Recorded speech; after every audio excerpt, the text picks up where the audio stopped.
In the Tablet of the World, Lawh-e Dunya, revealed shortly before his ascension, Baha'u'llah described the loftiness of the station of the hands of the cause of God.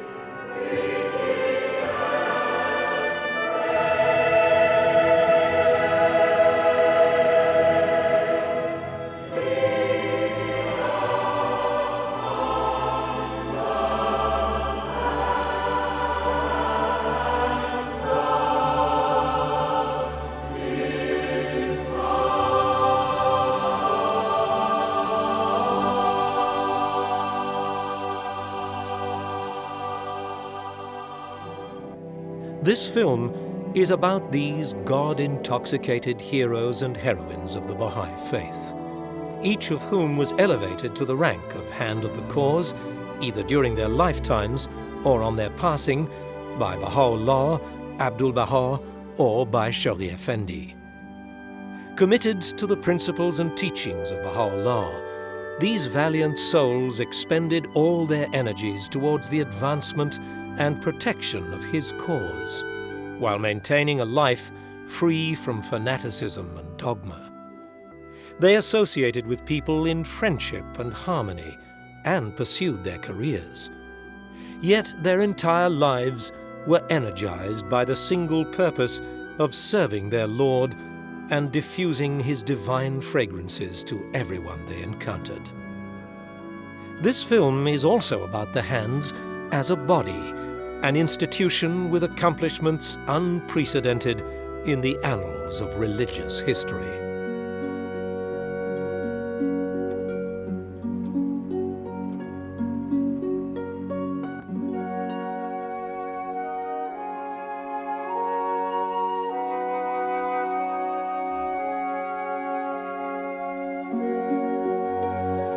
By the close of 1951, Shoghi Effendi had set in motion the initial stages for the establishment of the two mighty arms of the administrative order of the faith of Baha'u'llah. The first was the International Baha'i Council, appointed by him in January of that year, which would develop in due course into a duly elected Universal House of Justice. This was in fulfillment of the prophecies of Baha'u'llah revealed in the Tablet of Carmel, which foretell of the development of the World Center and its institutions. The other arm was the institution of the Hands of the Cause of God, which, in accordance with the will and testament of Abdul Baha, the divine charter for the development of the institutions of the faith, was reserved for the guardian to appoint. The time had now come for the appointment of individuals to fulfill the sacred functions of the propagation and preservation of the unity of the faith of Baha'u'llah.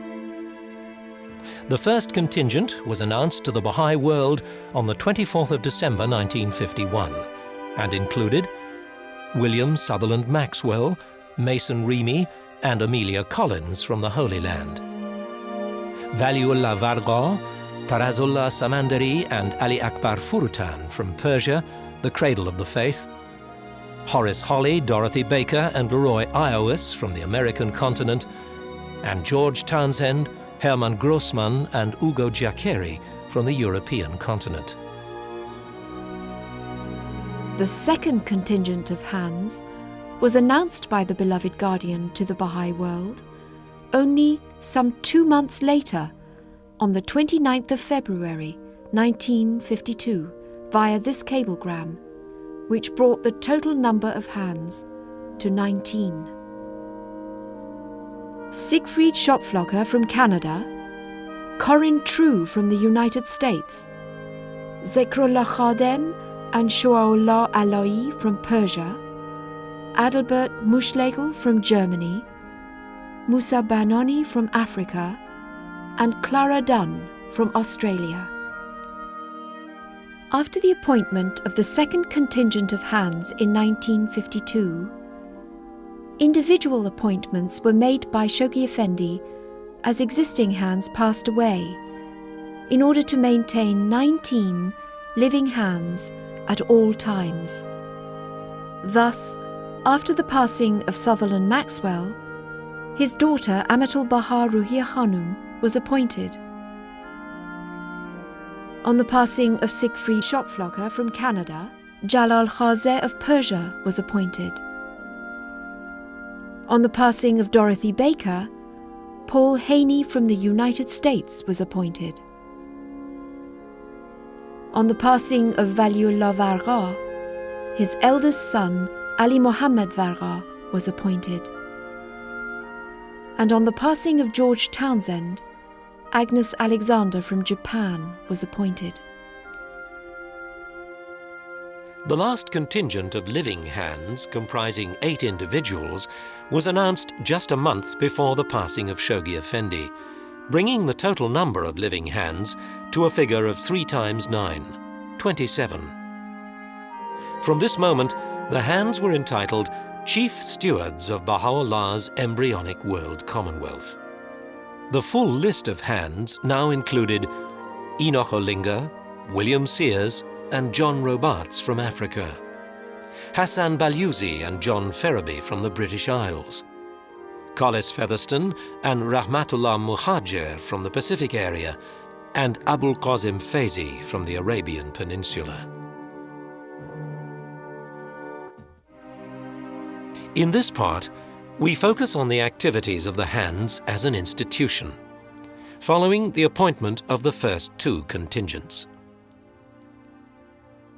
At the bidding of Shoghi Effendi, the hands began attending the 4 intercontinental conferences in Africa, America, Europe, and Asia, associated with the observance of the Holy Year in 1953, and the launch of the Guardian's 10-year globe encircling crusade.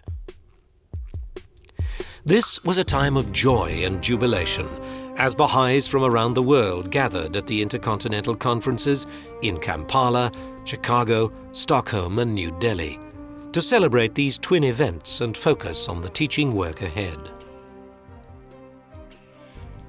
Many of the hands of the cause can be identified in films from those historic gatherings, making reference to the goals of the 10-year crusade. In Kampala, the hands were individually acknowledged. They include Hand of the Cause Tarazullah Samandari, Dorothy Baker, Musa Banani, Waliullah Varga,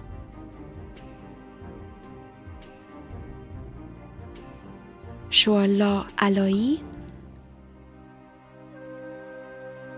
Ali Akbar Furutan,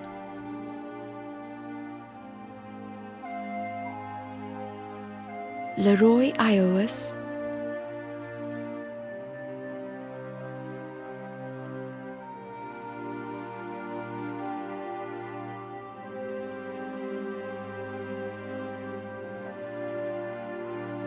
and Zikrullah Khadem.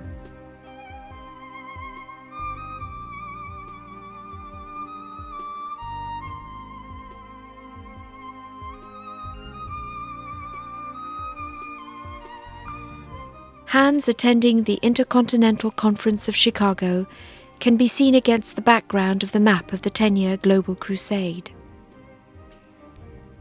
Hands gathered at the 3rd of the Intercontinental Conferences held in Stockholm are seen here, followed by the banquet, attended by all the friends. And last but not least, the memorable conference held in Delhi was attended by many friends and hands of the cause of God. On that occasion, a delegation of hands and Baha'i friends had a meeting with the Vice President of India. The Guardian directed the hands, effective from Rizwan 1954, to appoint auxiliary boards for each continent, totaling 36 individuals altogether, to serve as their deputies, assistants, and advisors.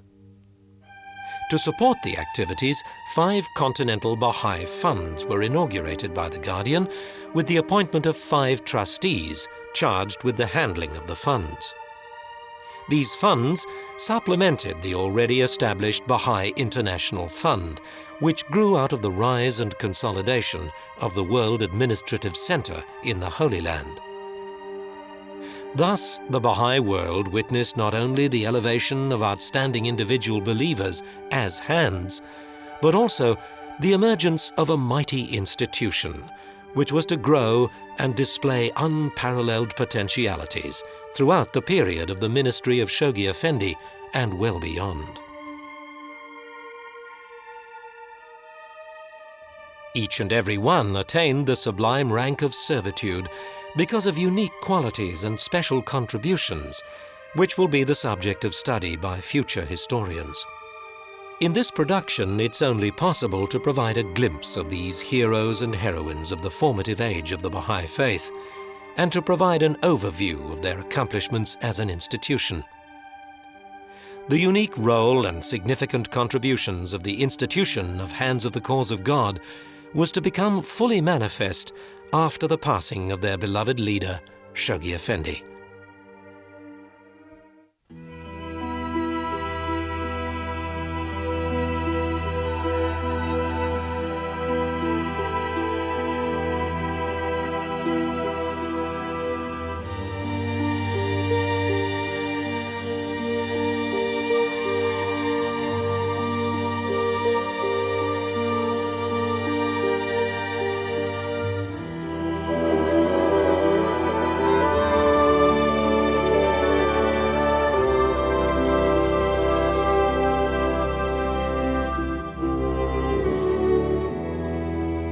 On the 4th of November 1957, Shoghi Effendi, the beloved guardian of the Baha'i faith, passed away in London.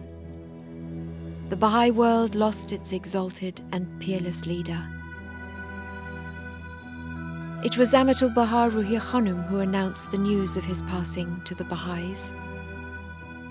Shoghi Effendi, beloved of all hearts, sacred trust given believers by Master, passed away, sudden heart attack in sleep, following Asiatic flu.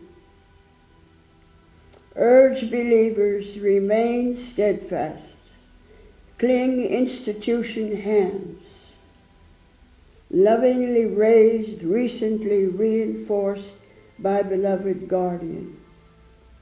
Only oneness heart, oneness purpose can befittingly testify loyalty all National Assembly's believers, departed guardian who sacrificed self utterly for beloved faith. 18 Hands of the Cause gathered in London on a rainy and gloomy day to attend the funeral of their beloved guardian at the Great Northern London Cemetery. With them were a multitude of other devoted Baha'i friends who had come from far and wide to pay their humble tribute to the one who was the object of their devotion, and yet who modestly remained their true brother, as Shoghi Effendi referred to himself. Despite their shock and grief, the Hands who had gathered in London agreed that an urgent plenary meeting of their institution should be held at the World Centre in the Holy Land. This historic meeting took place on the 18th of November on Ruhi Khanum's invitation.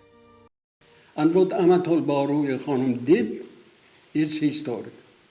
It is historical. It's miraculous to me.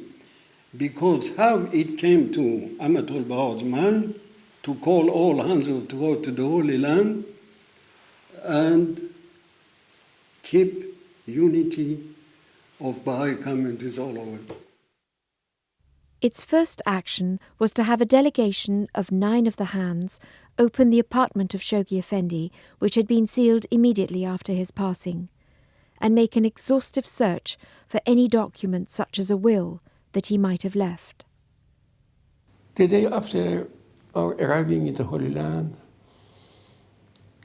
at 8 o'clock in the morning, Lord IOS, Hand of the Cause, Mr. IOS, came to our place in the Pilgrim House and asked me to attend the Master's house to the invitation of Amatul Baha Ruhi Khanum. She invited me to go there and join 8 hands of the cause there to go in the apartment of beloved guardian to search about his will and testament. And when I arrived there, few were there, and we attended 3 minutes, and after that we went up in the apartment of beloved guardian. And Amatul Baha delivered the keys of the safe and everything, and asked that you are free to go everywhere and investigate if you can find a will and testament. And I remember maybe 2 or 3 hours we were investigating about that. And the other hands were waiting in Baha'i, what will be the result of our research. And we looked everywhere. We didn't find anything. 26 of the 27 living hands then attended a historic gathering in the upper hall of the mansion of Baha'u'llah in Baha'i, which was to be the first of the 6 annual conclaves that would take place before the election of the Universal House of Justice in 1963. This photo is the only record of that first conclave. And when Amatul Baha had this courage to take the first step to invite the hands to come here, and she administrated the first conclave and shared her experience with the other hands and gave the guiding to them, because everybody was like me. Everybody received the shock. Everybody was electrified by this happening, and nobody knows what to do. 27 people from different backgrounds, different levels of knowledge, different religious backgrounds, met each other for the first time. Different languages. They have no communication between them. It was through the translators. The hands of the cause, Mr. Barduzi and Mr. Faizi, contributed to translation. But I remember, of course, I was so dazed with the sudden passing of Shoghi Effendi because nobody expected him to die, and it was a terrible shock. And it was only the strong structure of how firmly he had built the foundations of the Baha'i faith that saved the Baha'i world. Because he had created a structure. First of all, we were used to our elected administrative bodies, our national assemblies. That was all right. We'd had NSAs and we'd had elected local assemblies from the days of the master. We were used to it. We'd had hands, relatively speaking, more recently. And we were getting used to the fact that we had the institution of the hands of the cause of God. But nobody could ever see that the hands of the cause of God would be called upon, heartbroken as they were, and certainly I was the most heartbroken, to suddenly seize the cause. And we did. This is a miracle of the solidity of the Baha'i faith. That at this awful shock that shook us to our foundation, we were strong enough to hold the Baha'i faith together. And then later, through our efforts and through our encouragement and our messages to the Baha'is, that we were able to supervise the election of the Universal House of Justice, which incidentally took place in this house of Abdul Baha. It was a very wonderful occasion. The unanimous proclamation from this first conclave addressed to the Baha'is of the East and West stated, "The first effect of the realization that no successor to Shoghi Effendi could have been appointed by him was to plunge the hands of the cause into the very abyss of despair." This historic proclamation goes on to describe the true legacy that Shoghi Effendi had left, including a worldwide community represented in 254 countries and dependencies, with a world-encircling 10-year plan to be completed in 1963, the 100th anniversary of Baha'u'llah's proclamation in Baghdad. He had, moreover, set out detailed plans for the bringing into being of the institutions at the World Centre, and bestowed the mantle of Hand of the Cause upon 27 believers, who, in his final communication in October 1957, he had designated as chief stewards of the embryonic world commonwealth of Baha'u'llah. Above all, the beloved guardian had left his numerous writings as an everlasting legacy. This proclamation was then signed by all the hands present. I suppose to all of us it brings back unbelievable memories of suffering and of anxiety and of responsibility. The sudden death of the guardian that broke our hearts, and then this terrible, terrible load of responsibility coming on us. But it showed why he had appointed these hands, because it was the hands of the cause that, worthy or unworthy, and we never felt that we were worthy, just seized the cause and held it until we could have the election in this home of Abdul-Baha, of the Universal House of Justice. And I'm very glad there's 3 of us here. We're a dying species, but we're still here.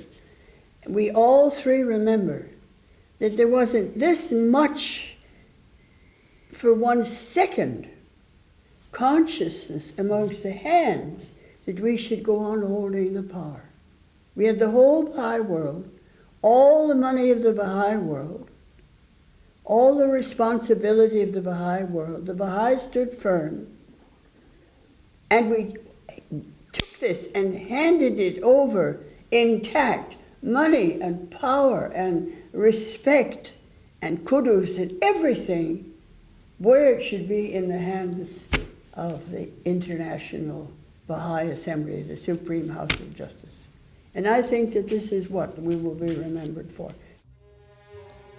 One of the binding obligations in preparation for the transition of authority to the Universal House of Justice was to appoint 9 members from amongst the contingent of hands to serve and live in the Holy Land and act as legal custodians. In order not to raise the profile of any individual hand, however, it was agreed that there would be no permanent officers. This remarkable act protected the community and ensured that no individuals would be misconstrued as leader, thus detracting from the purity of their motives, or, God forbid, be seen as a possible successor to the guardian of the faith. Even so, one amongst the body of hands, Mason Remy, later claimed to be just that. The body of the hands spent considerable time counseling and admonishing him that such a claim was totally inconsistent with the will and testament of Abdul-Baha. Finally, in 1960, they were forced to expel him from the faith.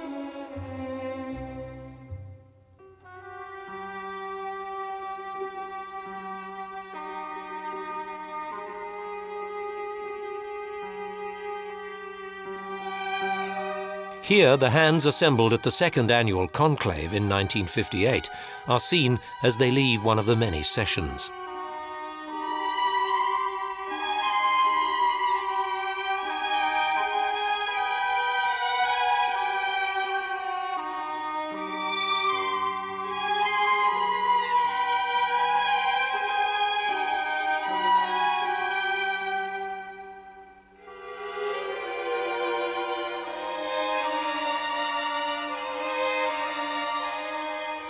The hands had 4 more conclaves, here in the privacy of the mansion of Baha'i. We all met in Baha'i because we could go up in the hall, and it was absolutely private. Nobody could overhear anything we said. We could have a free, open discussion and express our feelings about the future of the Baha'i faith, the expenditure of the money of the Baha'i faith, what our responsibilities were, and so on. Then, of course, we had our meals together. Some of them came back to sleep in Haifa, and some of us remained in Baha'i. And Bill Sears had a wonderful sense of humor. He'd been a very famous radio broadcaster in America, and he'd been on a very famous program. And he was very witty. And Enoch Olinga had a marvelous sense of humor, and he had a giggle. And I used to get so mad with Bill. He would get Enoch laughing, remember, his jokes.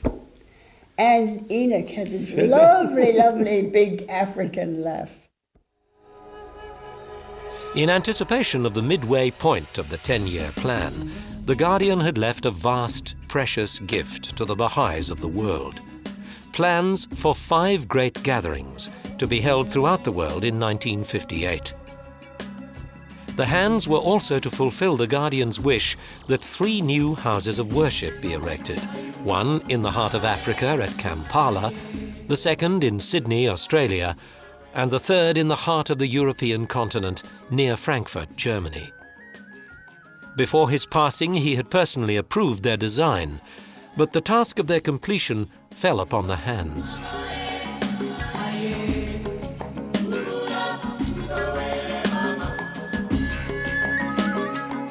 Hands of the cause, Amatul Baha, Ruhiya Khanum and Enoch Olinga, are seen at the groundbreaking ceremony in Kampala in 1958.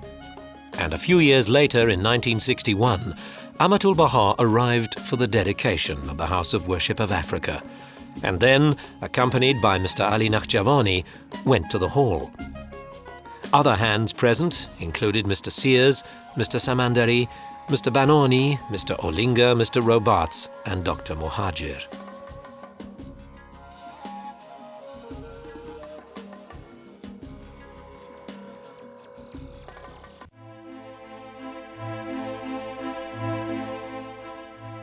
The House of Worship in Sydney, Australia, under construction, and the completed House of Worship.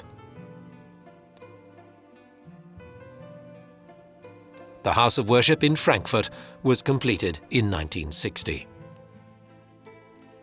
The first International Baha'i Council was elected at Rizwan 1961, one of the evolutionary stages in the formation of the Universal House of Justice. Those elected were, from left to right, Sylvia Iwas, Charles Walcott, Jesse and Ethel Revell, Ian Semple, Bora Cavalin, Dr. Lutfullah Hakim, Ali Nakhjavani, and Mildred Motahede.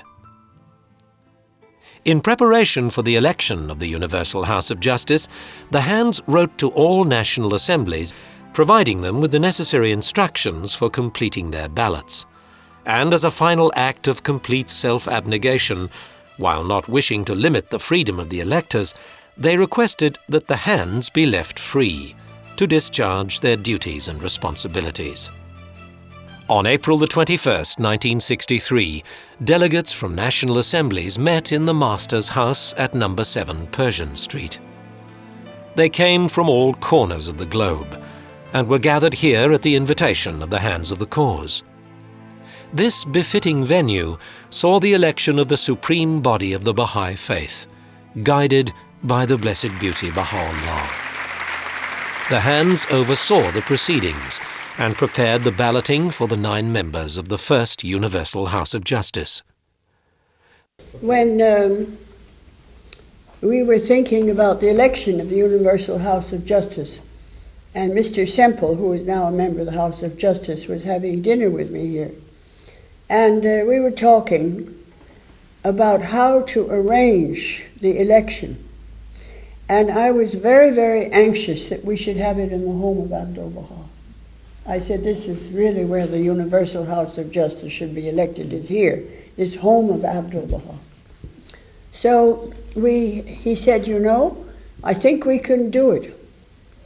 And I got out my father's 30-foot architectural rule, and we measured everything, and we made a diagram of the house. We decided that if we took all of these doors off, you see, which to just lift off their hinges, that we could make this whole area one huge auditorium. And that then it would be possible for the election of the Universal House of Justice to take place in the Master's and in the Guardian's house.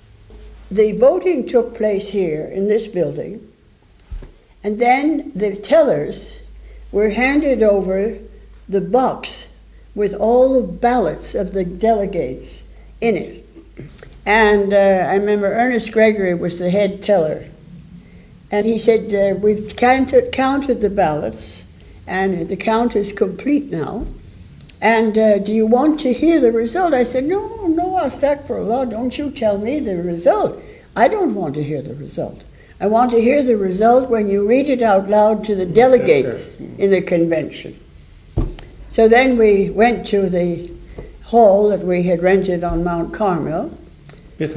Yes, and we went there, and he told them the 9 of our supreme body, and how excited we were this election of the first House of Justice in the Baha'i world.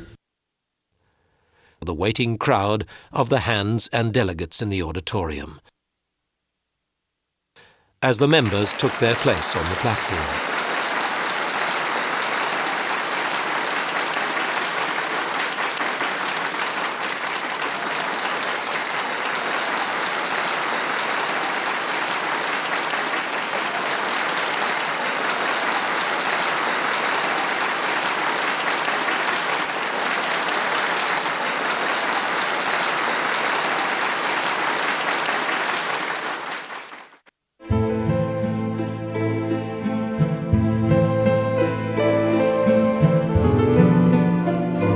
The joy of the delegates was indescribable as they all gathered at the mansion of Baha'i to pay homage at the shrine of Baha'u'llah. They also assembled at the entrance of the archives building for group photos.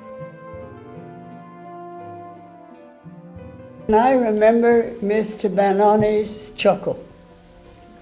He was so full of fun. He had such a lovely sense of humor. He was so warm. And so was Faizi.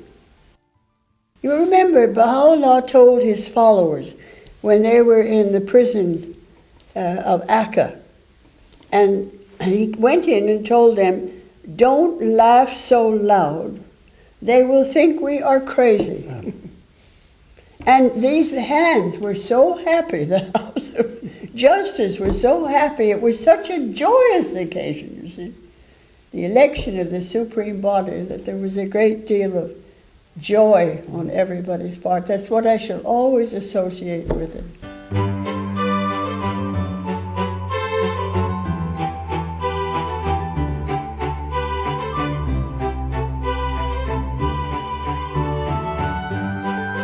The crowning event was the celebration of the Most Great Jubilee, the 100th anniversary of the declaration of Baha'u'llah in the Garden of Rizwan in Baghdad. This was to take place in London at the Royal Albert Hall, with the participation of over 6,000 Baha'is from every region of the world. It was here that the members of the First Universal House of Justice were introduced to a waiting Baha'i world. The crowning glory of the Guardian's 10-year World Spiritual Crusade was finally realized, and the hands of the cause of God were there to proudly witness the fruits of their beloveds and their own tireless endeavors.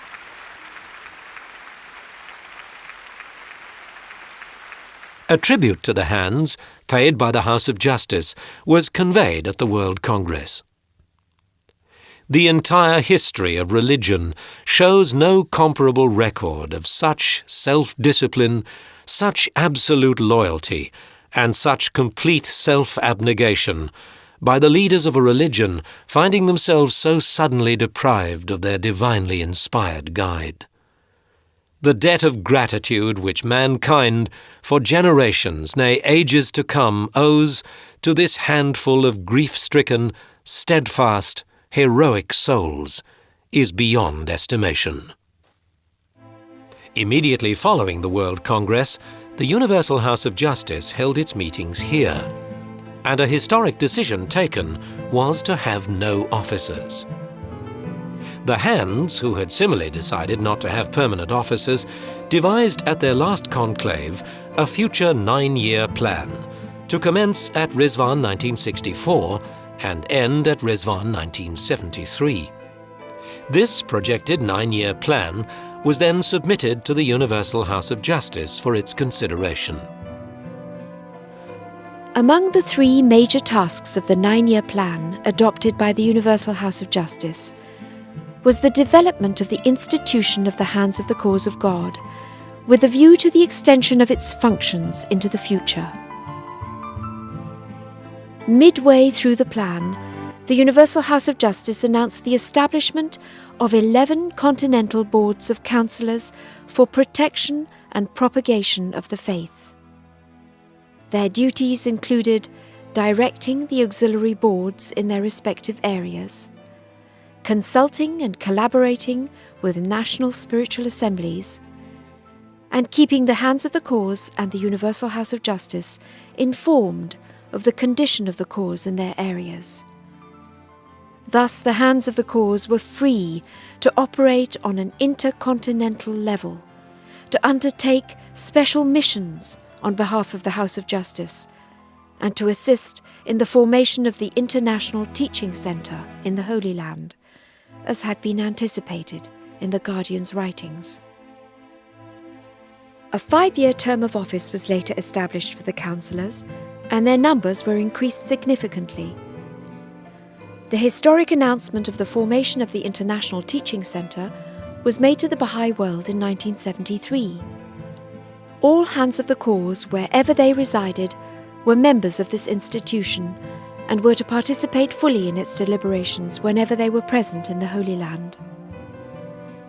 The Teaching Centre, which was composed of the nucleus of Hands residing in the Holy Land, included Amatul Baha Ruhi Khanum, Abul Qasim Faizi, Ali Akbar Furutan, Paul Haney, and 3 councillors appointed to this body, Hooper Dunbar, Florence Mabry, and Aziz Yazdi.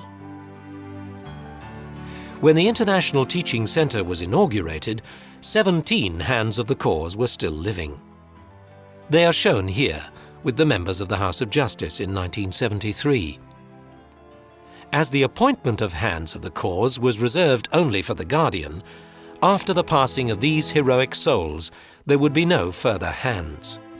But their dual function of propagation and protection would continue into the future, through the International Teaching Centre and the Continental Boards of Counsellors, appointed by the Universal House of Justice.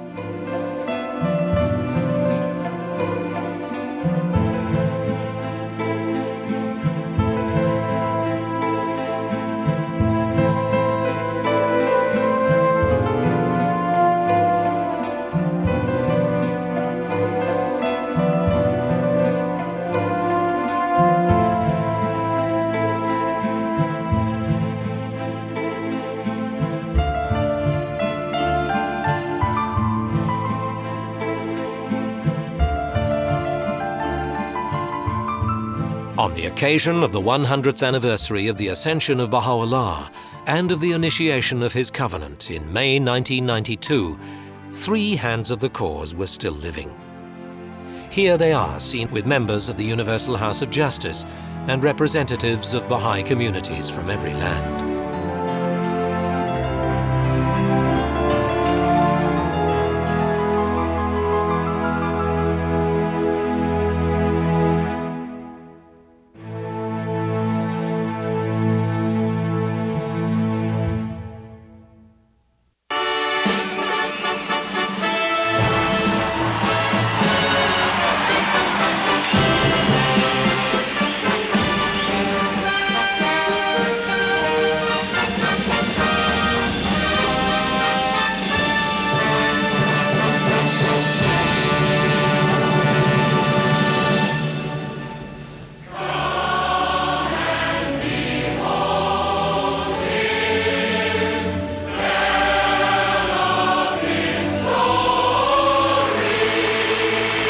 In November of that same year, the Hands joined some 30,000 fellow Baha'is from all corners of the world for the Second World Congress.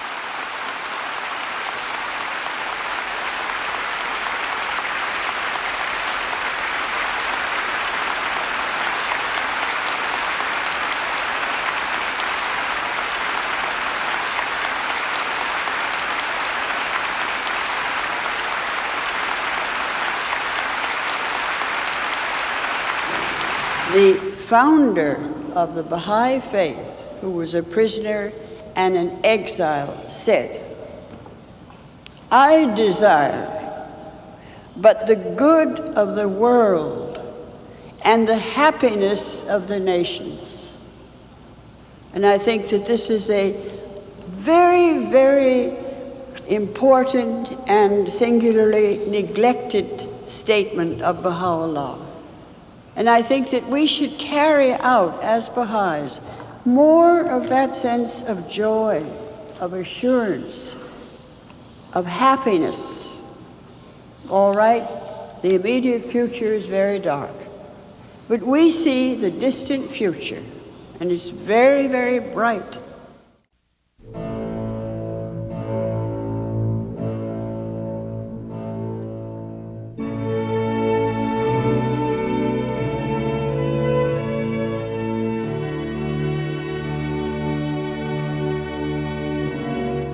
At the beginning of the year 2000, the Baha'i world lost its First Lady, Hand of the Cause, Amatul Baha Ruhiya Khanum, the last remaining link with the family of the Master, Abdul Baha.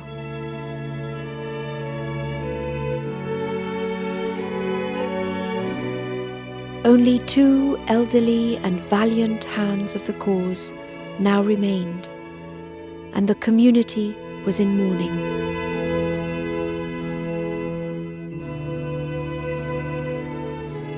Posterity alone can adequately pay homage to her services and the historic role that she played in the aftermath of the passing of Shoghi Effendi.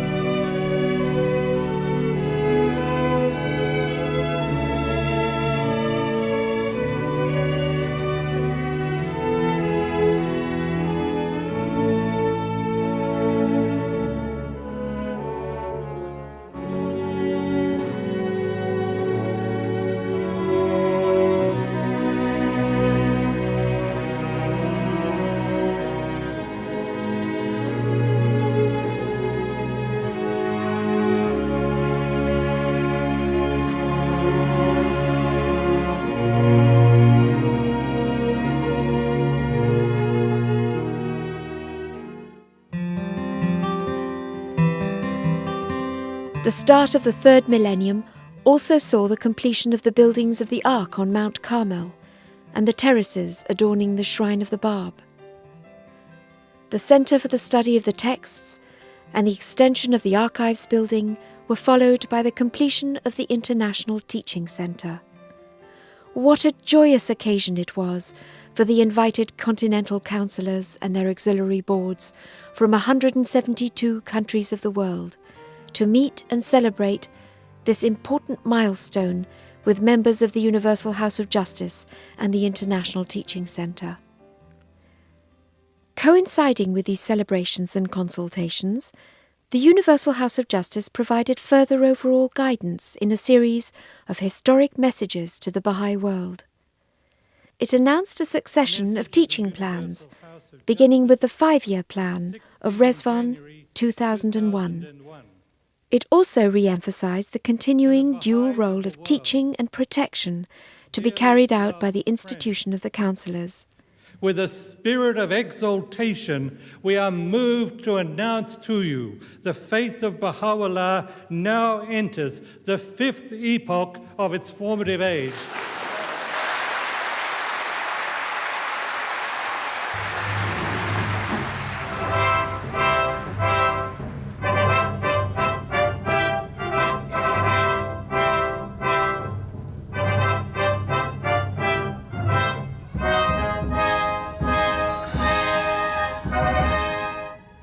The magnificent celebrations of the completion of the terraces adorning Mount Carmel took place in May 2001 in the presence of the last 2 remaining hands of the cause, remnants of the precious gift left to us by Shoghi Effendi. They and thousands of others, representing every national Baha'i community in the world, were in awe of the magnificence and beauty surrounding the Shrine of the Bab, as the oratorio of the Tablet of Carmel put to music and performed by world-class musicians immersed them in spiritual joy. Salutations, the fairest. This original work came to a climax with the inaugural illumination of the terraces, light upon light, just as Abdul-Baha had predicted.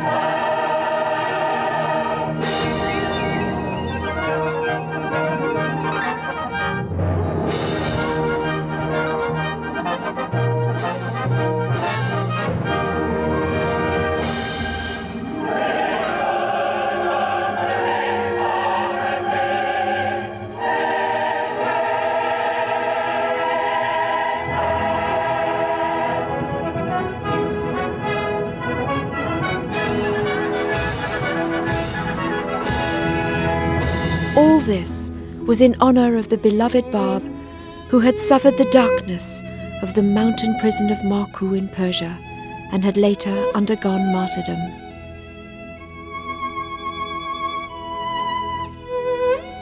It was also a celebration of a community that has gone from strength to strength under the constant and unerring guidance of the Universal House of Justice, a community that has come of age.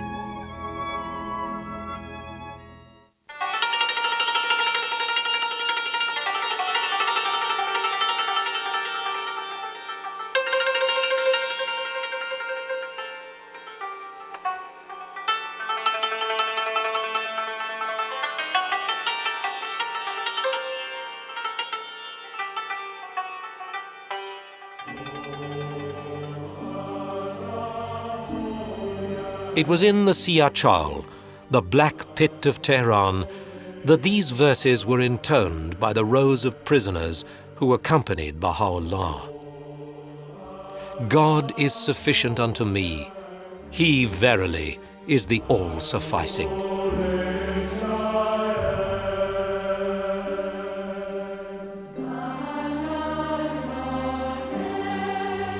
In response, another row would reply, "In him let the trusting trust."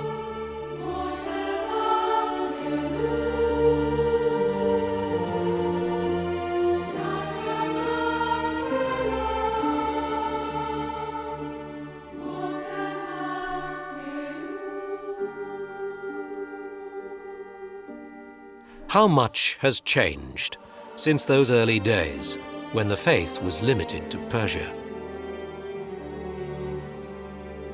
Despite continuing persecutions over the years, the faith has continued to evolve, breaking its bounds in fulfillment of the prophetic words of Baha'u'llah.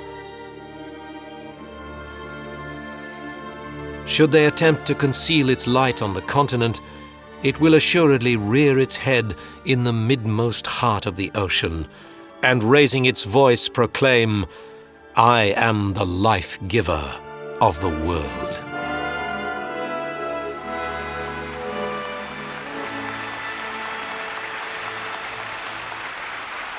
With the passing of these last remaining precious souls, this unique institution of the Hands of the Cause of God becomes a part of history and our common heritage. The remarkable story of the Hands began with the 4 heroic souls nominated during the lifetime of the manifestation of God, followed by posthumous referral to a select band of heroes as Hands by Abdul-Baha, and continued thereafter by the appointment of Hands during the lifetime of Shoghi Effendi, Baha'u'llah's great-grandson, beginning with those honored on their passing and culminating in the elevation of individuals to this rank during their own lifetime. Never before have a select band of heroes and heroines been so intimately involved with the progress of their religion, so actively served at the vanguard of its development, and so selflessly devoted to the service of their Lord. Never before has a group of people separated by time and place so faithfully carried out the instant, exact, and complete wishes of their beloved leader.